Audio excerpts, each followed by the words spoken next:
बिस्मिल्लाहिर्रहमानिर्रहीम। अस्सलाम वालेकुम। मोहम्मद नुमान इरशाद पर पाकिस्तान के पहले शर्ट सियालकोट से आपकी खिदमत में हाजिर है। आज एक बहुत ही कमाल धमाल वीडियो के साथ आपके सामने हाजिर हुए हैं जी, जिसमें एक मुर्गियों के पुराने पिंजरे को हम न्यू पिंजरे में तब्दील करेंगे जी।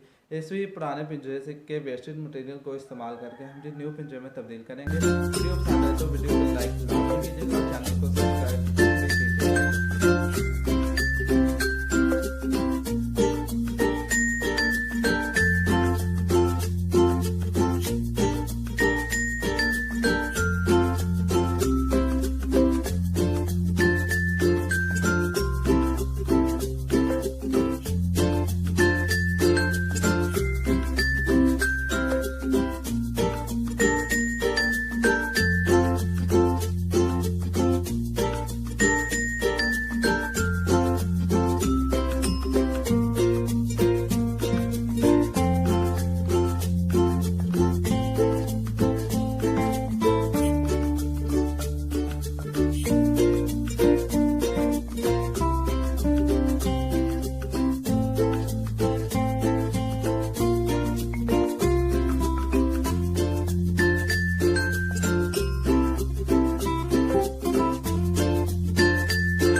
ये हमारा पिंजरा मुकम्मल तौर पर तैयार हो गया है, जिसमें काफ़ी ज़्यादा मुर्गियाँ आसानी से रह सकती हैं। अगर हमारी वीडियो पसंद आए तो वीडियो को लाइक कीजिएगा और चैनल को सब्सक्राइब तो लाजमी कीजिए। हम इतनी मेहनत के बदले आपसे सिर्फ एक लाइक और सब्सक्राइब ही चाहते हैं। जज़ाकल्लाहु खैरा। वीडियो को लाइक कीजिएगा और चैनल को सब्सक्राइब कीजिएगा।